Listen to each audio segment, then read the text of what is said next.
Boris Johnson is now Britain's Prime Minister in the culmination of a political career which saw him twice elected as Mayor of London before becoming the lead figure in the Leave campaign of 2016. Given he fronted one of the biggest political upsets in recent history, was a Tory mayor in a Labour city, and is unique in having a political brand, whereas on first name terms the electorate, the question is begging to be asked. Can Boris Johnson be beaten? And if so, how? Let's start with a strategy often pursued by his critics. It goes something like this. Boris Johnson is unfit for office, he's morally bankrupt, untrustworthy, opportunistic. He isn't certain of how many children he has, compared Muslim women to letterboxes and labelled gay men bum boys. But while none of that is the kind of thing we should expect or accept from a Prime Minister, the idea that he shouldn't have the top job because of his personality or his values isn't just limited, it will fail to get him out of number 10. Because here's the thing, Boris Johnson wants politics to be a TV series where he's cast as the lead character. It suits him if the national conversation converges around two opposite camps, one for, one against.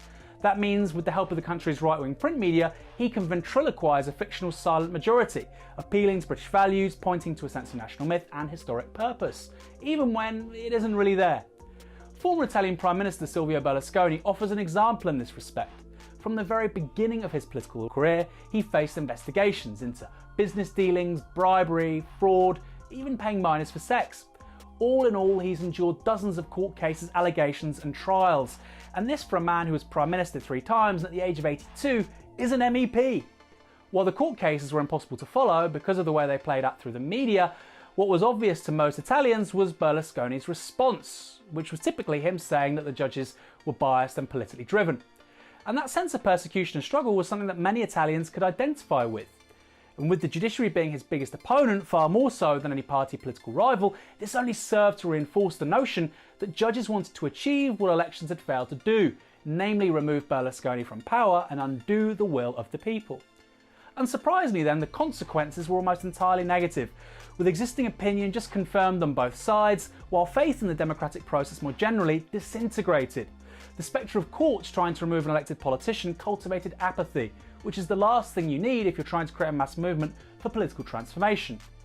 Which kind of explains why Berlusconi is the most successful Italian politician in recent decades, and now, confronting the rise of the far-right Lega, the Italian left is nowhere.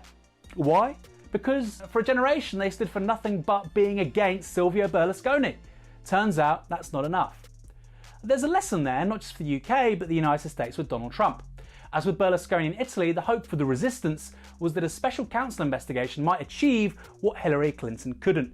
And yet, after years of build-up, even the NYT couldn't hold back, labelling its findings the blockbuster that wasn't. By hyping the hearings and treating Mueller's testimony like some Netflix finale, Democrats played by Trump's rules. Actually, I was only kidding. You can get the baby out of here. Making national politics resemble The Apprentice and the electorate itself just one more TV audience. Given those hostile to Trump expected Mueller's testimony to provide the drama one might associate with Game of Thrones, this was never going to work because what they got instead was reality, namely a 74-year-old bureaucrat speaking legalese. At the same time, Trump, like Berlusconi, claimed the entire establishment was against him and trying to undermine the democratic will of the people. And importantly, he, unlike the investigation itself, could frame his response in a register most Americans easily understand. When was the last time you saw a Chevrolet in Tokyo? It's no surprise then that polling taken straight after Mueller's testimony revealed just 3% of Republican voters felt Trump should be impeached. Given there'll be a litany of legal cases in the event of no deal, this is instructive. Because if you want to win over a majority of society in resisting a right-wing populist, the idea that proceeding through the courts will offer some shortcut in the place of politics is mistaken. As much is evident with Trump's approval ratings. Despite what the president himself says, they aren't great. Nevertheless, they have improved quite significantly over the last 3 years, despite Mueller undermining early predictions about Trump heading into 2020. The fallout from the Mueller inquiry is negligible, with establishment Democrats realising that they failed to politically isolate Trump for 3 years. I mean, what would Joe Biden do as president other than not be Donald Trump? Here in the UK, we've already seen one unsuccessful attempt to bring Johnson before the courts. In the coming months, it's likely this will re-emerge as a central tactic of the campaigns to get rid of him, with revelations about finances or conduct with Vote Leave, meaning various commentators can claim they have the scandal that will get him out. But like Trump and Berlusconi, this approach suits Johnson. politics polarising entirely on the basis of a culture war around Brexit, with the accumulated resources of national myth behind his government, is just about the only way he can get this project of no deal through. Meanwhile, he will admonish the Remain establishment, the liberal elite whose hidden hand undermines the will of the great British public at every turn. And if that doesn't work, there's a host of enemies within.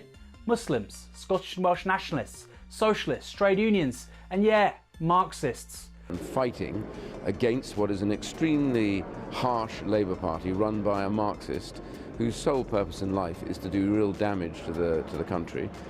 So if you can't defeat the politics of Boris Johnson through legal means or highlighting his lack of moral fibre, then how do you?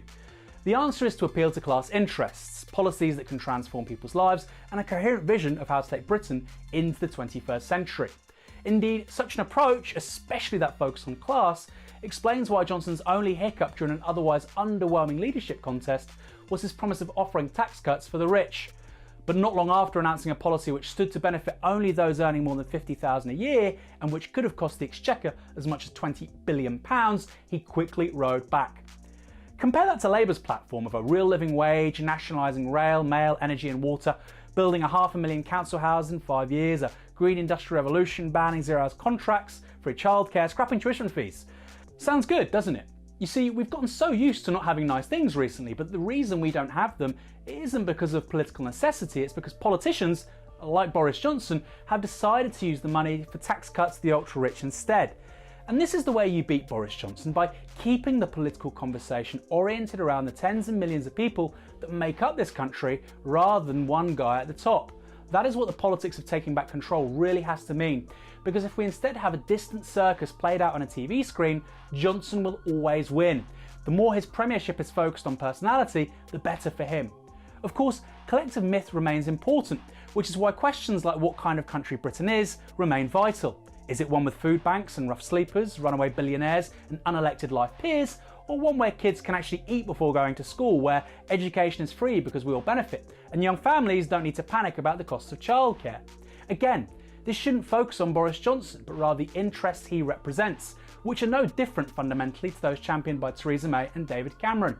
It is important to channel an anti-elitist message, not because of Johnson's privileged background, but because the elite of which he is a part has rigged the system in their favour against ordinary people, and it's in the interests of those ordinary people to send him packing. That appeal to justified grievance at a rigged system and economic interest will always be a second-rate soap opera. It's not about Boris Johnson, it never was. It's about what Boris Johnson, as merely the latest emissary of a broken model, means for you. Turns out, unless you're a millionaire, it's bad news.